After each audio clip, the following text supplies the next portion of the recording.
Yes, everybody, welcome to Full Time Devils. My name is Stephen Howson. Today it is Monday and United didn't play this weekend, which means that there's actually not that much United news kicking around in the newspapers, so I've had to trawl through some right shit to try and find the meagre pickings that we've actually got. But we have got a few. We've got the formerly great local newspaper, now disreputable blog known as the Manchester Evening News. We've got that to kick off with.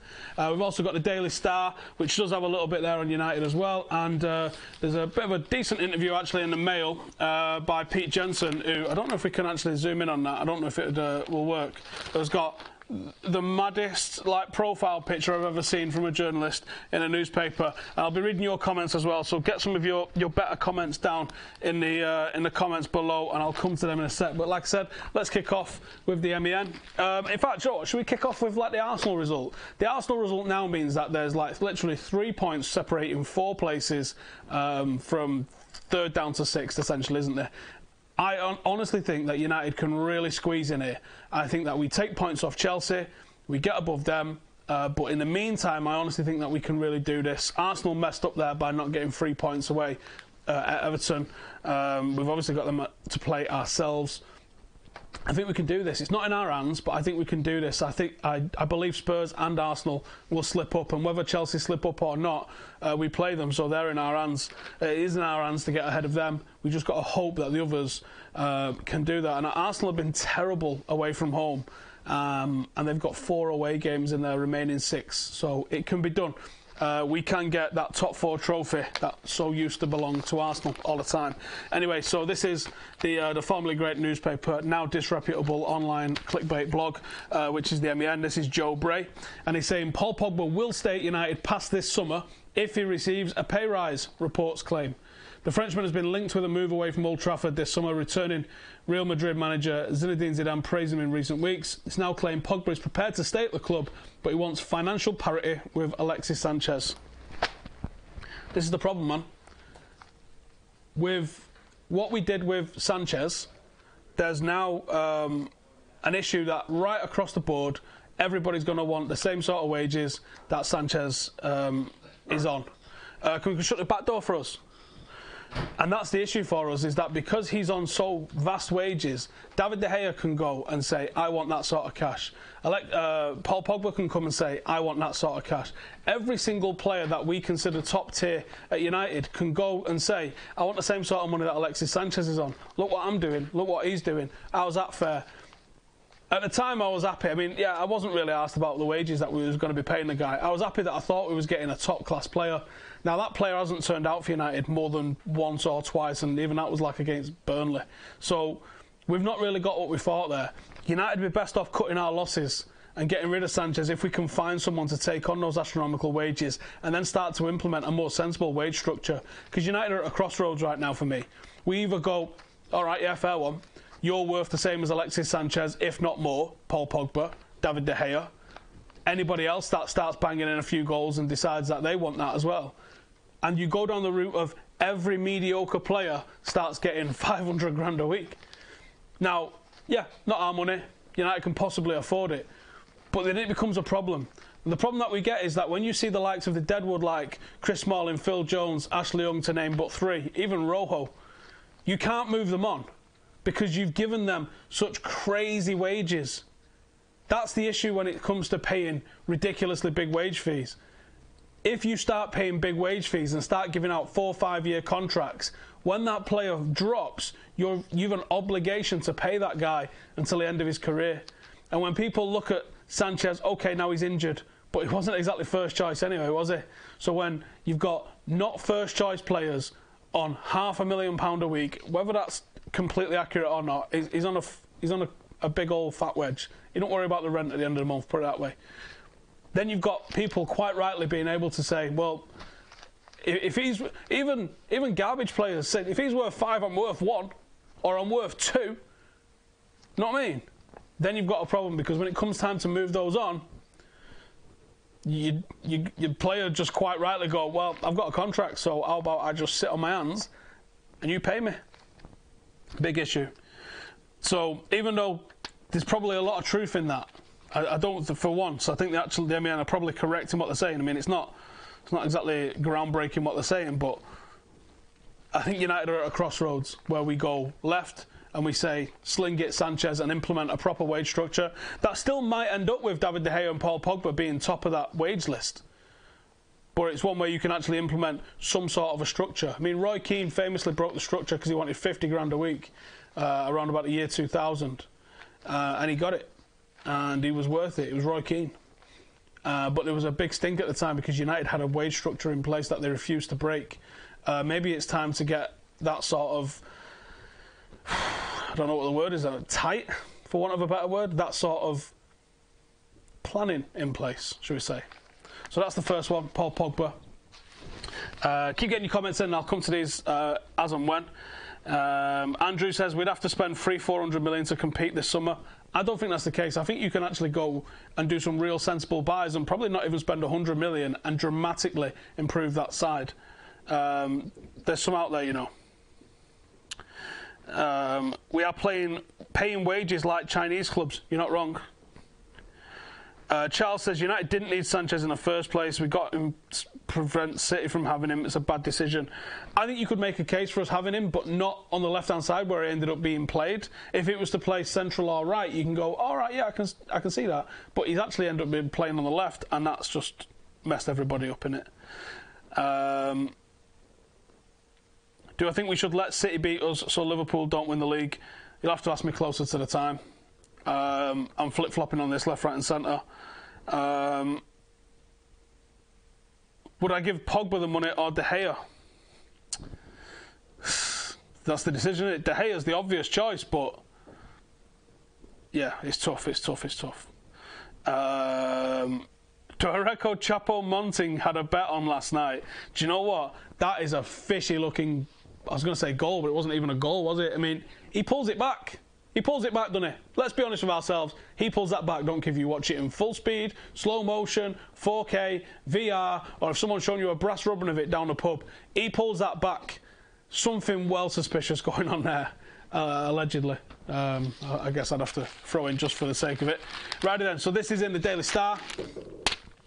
And they're talking about Ernesto Valverde. He says, Barca out to earn a win at Old Trafford. And earn because he's called Ernesto. Get it?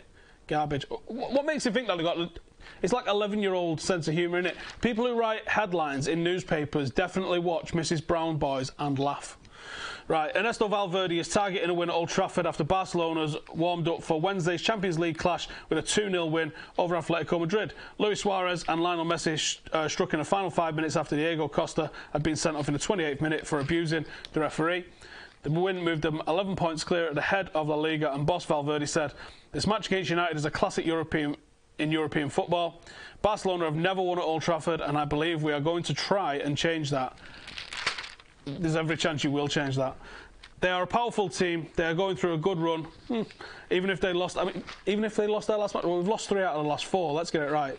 Benzema scored twice as Madrid beat Eibar, blah, something about Gareth Bale to just squeeze it in there. So yeah, they're going to go and try and beat us. Did anyone expect anything different? It's a case of, yeah, and of course they're going to try and beat us. And I actually didn't realise that they hadn't beaten us at Old Trafford, but when you go back through all of those games that we've played with them, there's been 11 matches between United and Barcelona, and of those, I believe 4 of them will have been played at Old Trafford. Let's see if we can name them. There would have been the 1-0 defeat in 2008, Champions League semi-final. There would have been the 98 3-3, 98-99 season. It was September 1998, 3-3. David Beckham free kick right in the joint. November 94, maybe. Or was it 93? November 93 going into 94. One of those. There was a 2-2 draw. I believe Lee Sharp scored.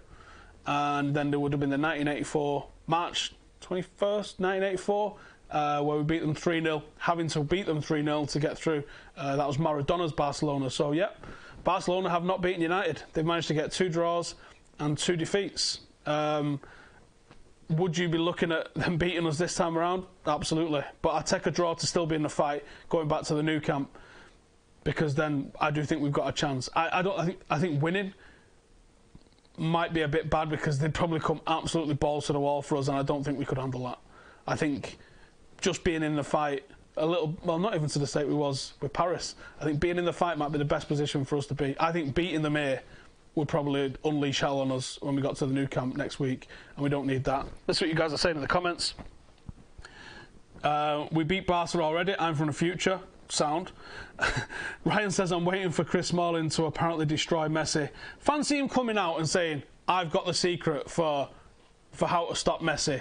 All you're going to do, mate, is just make people take the absolute piss out of you come Thursday morning when he's had you on your ass 14 times in the game and probably buried it top bins. Why are so many players looking to leave this season? Poor management from above, because we had so many players that was down to their final year contracts. 11 it was at the start of the season. Some of those we've renewed. We've renewed the important ones, obviously, like Ashley Young and Phil Jones. They were the ones that we really wanted, and it looks like we're letting Ander Herrera, Juan Mata, and potentially David De Gea and Paul Pogba get into the end of their contract and eventually leave on a free. Nice one, everybody. Andrew says, love to see Chong push through this summer. We need a winger. Why not him? Yeah, I see. You got to give them an opportunity, haven't you? Because you don't know what they're going to achieve unless you give them that opportunity. That was a fake quote. What do you mean? Which quote was a fake quote? Our away performances seem to be strong, so I hope we beat Barcelona. I think going and wanting to win in the new camp is going to be very, very, very, very difficult. Not impossible, because nothing's impossible in sport. You can get a lucky rubber to green and things can happen, but I'm not going to be thinking that we can do it. I think we're going out at the end of the day. I just want to still be in the fight after this game at Old Trafford, and maybe we can go and do what we did in Paris, but I wouldn't be banking on it. We just got to be there or thereabouts. After the first leg, it's only half time, and then we've got to see what we can do. But we are going to have to buck up our ideas. If the team that's just lost the last 3 of the last 4 games turns up, we're going to get absolutely spanked. No two ways about it. The only thing that I can say is, in those games we had a lot of the ball against Barcelona, who will be happy to maintain possession.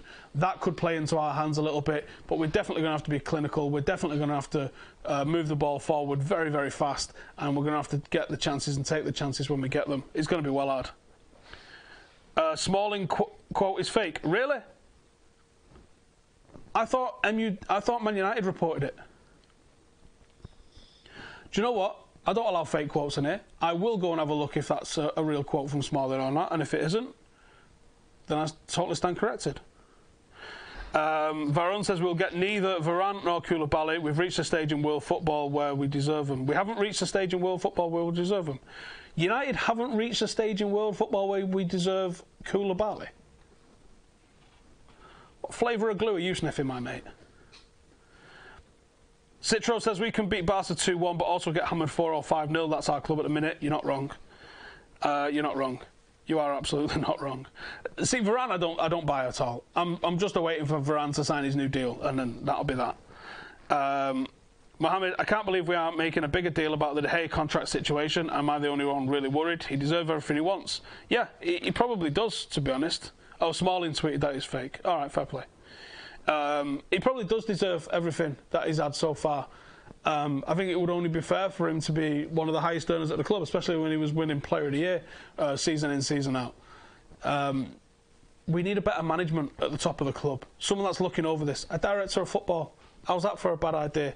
You know, they've been around for decades now, and United haven't even fought to appoint one. It's ridiculous. Board really need to splash a lot of money. Nice. We've splashed a lot of money over the last 5 years. What we need is a sensible recruitment policy that actually buys players in positions that we need. We went and bought another left winger in Sanchez, made him the highest paid player in the Premier League when we was crying out for a right back. And we just played this old failed winger there instead, which has really lopsided our game. We attack always down the left-hand side now, never down the right, with no balance, makes it easier to defend at the top end, and we're more vulnerable at the back. Sensible recruitment policy. If we'd have spent 500 grand a week on our defence, we'd probably be pushing for a title at this moment. But we're not. We're pushing to try and get in top 4, and the chances are actually against us doing that. Sensible recruitment policy, that's all we need. Sensible. It's not about how much you spend. The money in itself doesn't guarantee anything. It's about a sensible recruitment policy that improves the weak areas of the team. That's how you make a better team. You improve the weak spots. You don't just try and build and build and build and build all the time, buying the best players regardless of where they play. You have to systematically eradicate your weaknesses, and that's when you become a better football team. So this one is in the Mail, and it's a quick little interview there with Sergio Busquets, and he goes on to say that in all the things that he's achieved, beating United in the Champions League final in 2011 at Wembley was the highest point of his Barcelona career. I guess that's giving us props a little bit, isn't it, to a certain extent? It does hurt how far away we was from those Barcelona teams. They absolutely smashed us to pieces. Can't wait until the truth comes out about Dr. Fuentes with all of that lot. Maybe that won't be the same. But what he does go on and say is it was the best performance of the Pep Guardiola era. It was the pinnacle of everything we were achieving at the time. It was a period when our success seemed at its most emphatic, and the game was the perfect demonstration. The idea of how we wanted to play and our superiority on the pitch was clear. It was the ultimate high point. Michael Owen was on the bench for United that night. How mad is that?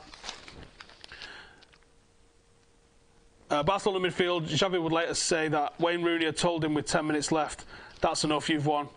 You can stop playing the ball around now. Michael Carrick would also admit it was the best football he'd ever seen. Sometimes you can feel the frustration from the other team when you're so on top. We prepared very well, and we caused them a lot of harm, just keeping the ball with them, running after it a lot. That recognition from them afterwards, and we were talking about great players, and a coach like Sir Alex Ferguson is the highest praise you can receive. I thought it was a lot closer in 2009. The 2011 one, it felt like we hadn't learned any lessons from the first game. They'd obviously stepped it up a notch, and we just wasn't as strong. In 2009 we had Ronaldo. I think Hernandez started in 2011. As good as he was, he ain't no Ronaldo. Are the Herrera to Paris rumours true? I think Ander Herrera's been looking at a potential exit for a while now. So I would think it probably is true, sadly. We should buy Toni Kroos. Not having a good season at Madrid. Is this the start of the decline for him, or is this just a culmination of everyone had sort of felt they'd achieved what they'd achieved and it needed a major overhaul or a refresh? I don't know on the answer to that. I'd have loved Toni Kroos a few years ago. Maybe the ship has sailed on that one now. Or maybe it is the sort of experienced head that we need in midfield. I don't know is the answer. I haven't got a decision on that. Mohammed says, we've been saying for ages, when are we actually going to do something about it? I mean, we was expecting the director of football before the Ollie appointment. Yeah, again, it's because we're run like an absolute Sunday League team at times. We might be the biggest club with the most sponsors and this, that and the other, but at times we leave a lot to be desired about the way we're run as a football club. It's embarrassing at times. You think about the size of the club, what it had come from when Fergie was here to what it is. From when Fergie first came to what it is now, there's a lot of advancements, but there's also a lot of stuff that was ahead of its time in 2001 has been left behind a little bit by people in the last decade or so. Lead to Lead says, we need to study the scouting tactics of Ajax and Leicester. They continuously pump out top players. Same can be said of Monaco. There's also something in the fact that, do you know what, we're finding good players, but you've got to give them the opportunities in the first team. The likes of Ndidi and stuff like that. Can United even sign players like that? There's a certain expectation of a player that you can't. You know, when Leicester signed Mahrez from Algerian League, oh no, they didn't sign him from the French League. But like, with these players that are coming from nowhere, there's a certain expectation that United can't buy players from there. United have to wait until they get to this level, otherwise they'll be dead before they even start. We bought Fred from Shakhtar, and people are saying he never played at a high enough level. That's why he can't do this. There is an issue with the expectation levels at United, I think. But yeah, there's some top players around the league that United could go and hoover up. I think we should go back to cherry picking the best of the Premier League, and that's how you become a top team again. It worked for Liverpool of late. Let's be honest, that's all they've done. They've not really recruited from abroad too much.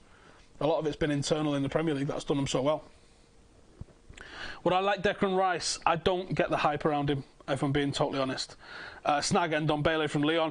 Yes, Bob. I actually saw something in the last few days that seems like there's something true about the Ndombele thing, and I do like him. I hope he's not another Bakayoko, because, again, Bakayoko looked like everything you would want from a midfielder. He's arrived in the Premier League. Can't explain it. Liam says Idrissa Gueye has apparently overtaken Herrera on PSG's priority list. He'd be on my list. Idrissa Gueye's quality. Him and Ndidi. Depay and Zaha are also gold examples. They need more time and chances.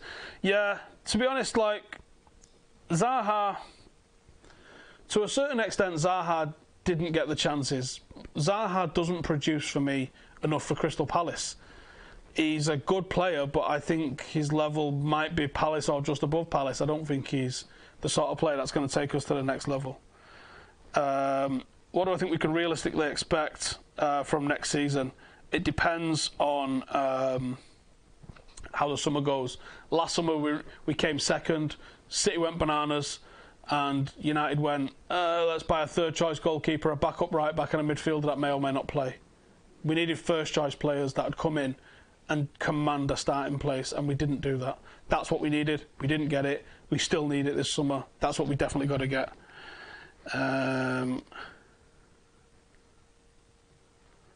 Let's see.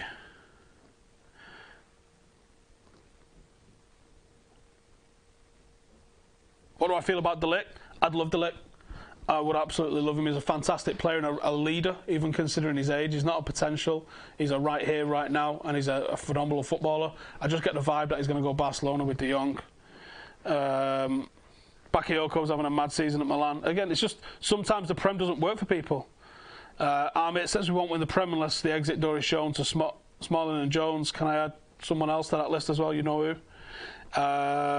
Do I think Pogba is a virus? Absolutely not. Neves would be stupid money.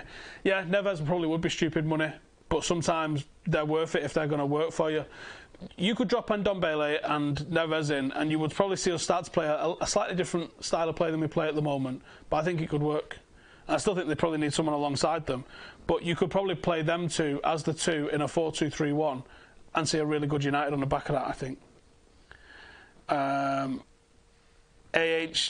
AH8DZ says Ndombele, Dybala and Varane.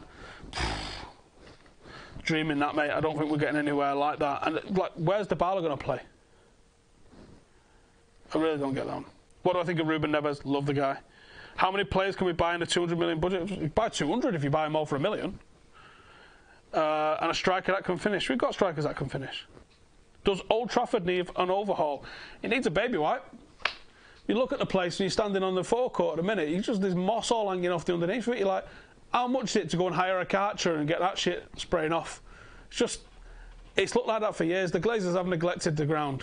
You look at the evolution of Old Trafford from 1989 when they started real work on making it that whole all-seater stadium bowl around about 1990. When the Stretford end was knocked down 92, 93, and we did have that whole bowl for a couple of seasons. Then they brought the North Stand up, making it 55,000. Then they added the second tier on East and West, and then we filled in the extra gaps.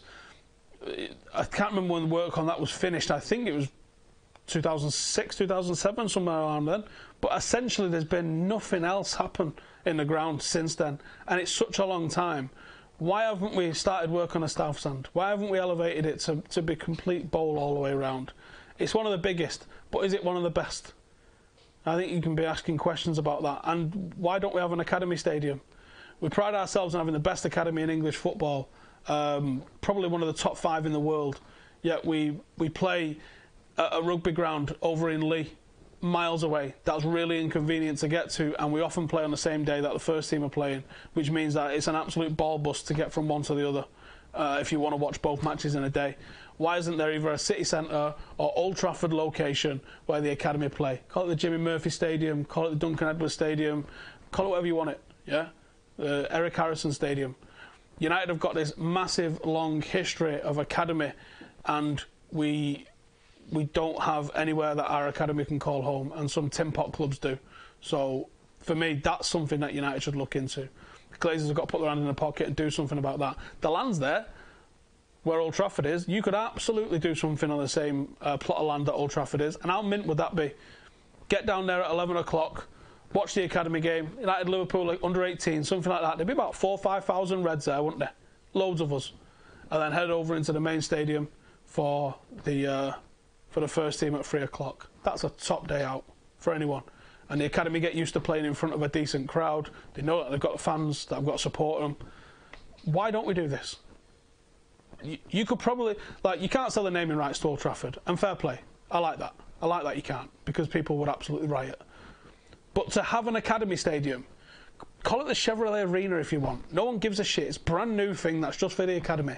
If that's what it takes to get it built, yeah, sound, not a problem. Whoever, sponsor it. Don't give a shit. Let's just build one. How about that? Because we deserve it. Righty. I'm going to roll. Thank you guys for joining us. Bit of a big week this week, innit? Barcelona and all that caper. Can't wait. Probably regretting this come Wednesday night, but I can't wait. I'll see you then. Laters.